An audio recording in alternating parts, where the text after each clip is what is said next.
The Fantasy Holics Podcast. Jackson takes it himself, looking in dirt, back and forth. Oh, he broke his ankles. Now he's got an entourage, and he's got a touchdown. Your source for all things fantasy. So fill up your cup, sit back, and enjoy. What's up, everyone, and welcome to another episode of the Fantasy Holics Podcast, NBA edition, and we are in the middle of our prospect mini-series where we are breaking down a prospect for this year's upcoming NBA draft. Today, we are talking about Saddiq Bey. I guess I'll call him a forward from Villanova. My name is Jordan Jaika, a.k.a. Dr. Fantasy. And I'm here with Zach, a.k.a. the Fantasy Caveman. And you wrote this article, so you ready to talk about Saddiq Bey today? Yeah, he's a very interesting guy, so let's get into it.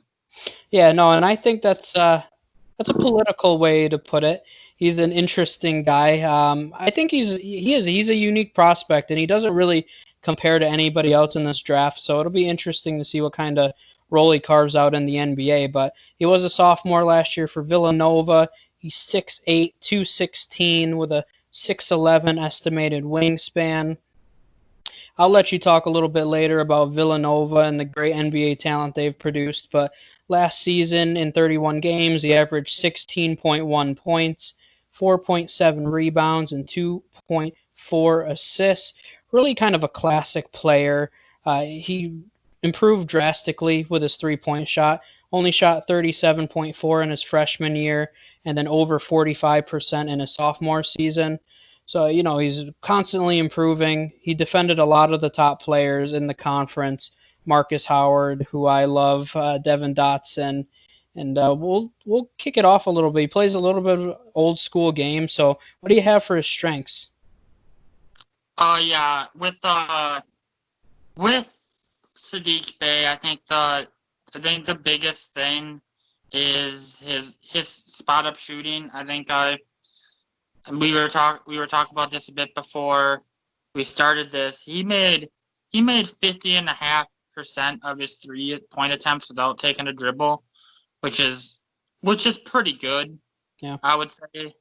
Another thing that I noticed, I mean, it kind of goes into his weaknesses as well, which I'll probably talk about this again.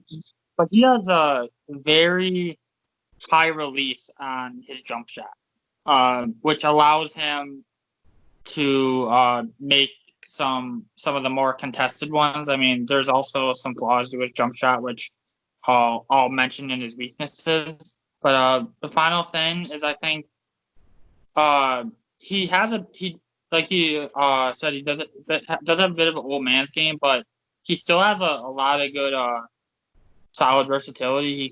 He can guard some wings, and then I would say he can guard combo guards on switches on occasion. So yeah, and I think defensively that's definitely one of his strengths is his versatility. And that's really kind of imperative in today's NBA game. You have to be able to guard multiple positions. Otherwise, you're a defensive liability. So he's got that. The biggest thing that I worry about is he's not overly athletic. And I think that goes back to playing kind of a classic game and almost kind of Tim Duncan style. I'm not comparing him to Tim Duncan, but when you think of that, like that. No, but when you think of like that old time, he just rebounds well, high basketball IQ, solid defense, doesn't make a ton of mistakes. That's what I see in Saddiq Bey. He's not athletic, and I think that's one of those things that's going to hurt him in the NBA, not being overly athletic. But he's a little slow, which I've seen a little bit as well. So he doesn't necessarily have the ability in the post to get creative. He's not going to spin around, make a ton of plays down in the post. He's more of a spot-up shooter, and I think that's going to hurt him offensively. He's got to really allow his teammates to set him up because he's not going to be able to create his own shot. So what do you have for his weaknesses? And touching on what I was talking about with his strengths with his shot, like his weaknesses, what I noticed watching some tape on him, he has a bit of a dip in his jump shot, which is very kind of odd. which means it takes him a hair longer than necessary to get off his shot than it should. I mean, I think that's a mechanical issue that can be corrected and fixed at the next level. But that's definitely the bigger ones I see. And then another one you got.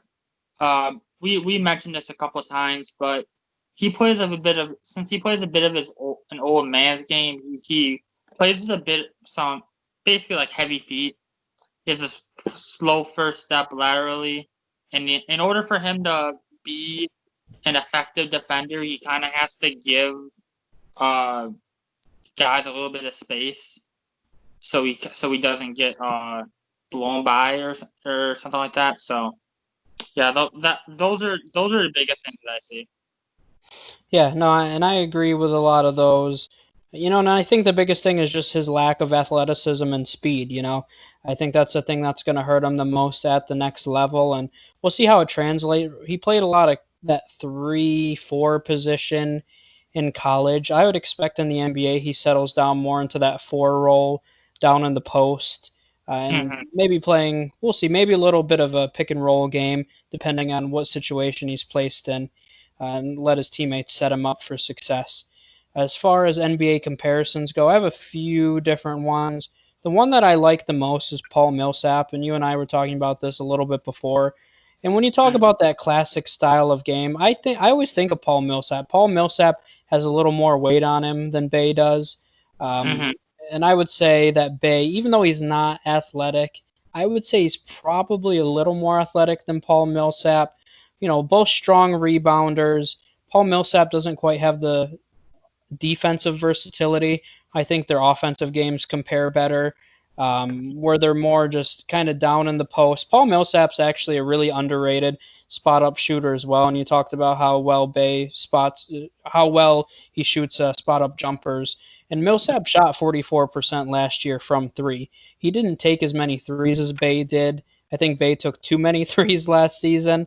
But if he really brings that number down, I think that their offensive games are very similar.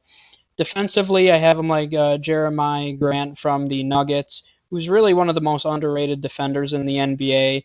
He can defend the 1, 2, 3, 4 with a ton of success. So I think offensively, I would say Paul Millsap. Defensively, Grant. Oh yeah, I like those. I like those comparisons for sure, especially with Millsap in the old man's game. I'm gonna go a guy from my team. I'm gonna say Chris Middleton. I think they play a very similar style, especially defensively in terms of their versatility. I mean, Middleton's not the quickest guy on his feet either. They're just similar to Bey, and offensively they have a very similar game. Middleton's an excellent spot-up shooter as well. So that's probably I think. I'm gonna say that's if he can get to the level of Chris Middleton, and we see what Chris Middleton is doing now with the Bucks. I think that would be good for him. Yeah, I would agree that would be a nice ceiling for him. He's been going in mock drafts that I've seen in the late teens, early 20s. So we'll see where he lands in that spot. Best fit I have with the Mavericks. Obviously they have Luka at the point. They have Porzingis at the 5. And I think that in between there's a lot of room for improvement. They had Seth Curry at the 2, who improved over the course of last season, but at 3-4 they could use somebody a little stronger. So I think he would fit in well with what Luka does well. And Luka's a playmaker, and I mentioned that Bey is not going to be able to set up his own shots, and I think Luka would be able to set him up well. And when Porzingis is on the floor, I don't know if they necessarily play well on the floor at the same time, but I think he could take Porzingis' place in the pick and roll. So I think it's a nice fit. I think the Mavericks are a few pieces away from being really competitive, so I'd like to see what he could do there. No doubt. I think him with Luka and Porzingis is definitely an interesting one. I'm gonna go kind of kind of the most obvious one, in my opinion, is the Thunder. I mean, we were talking about this before we did this, and I don't know if a lot of people outside people that really follow the NBA can name the wing guys for the Thunder. I think you got Terrence Ferguson, which I don't know how I knew his name, but then you got Lou Gwent Dort, if I'm saying that correctly. They combined for a grand total 10.4 points per game, and they both had a PER of under 8, which isn't good. No, it's bad.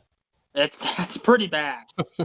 So I think Bey is even though he'd be coming out of college, I think he's better than both of them.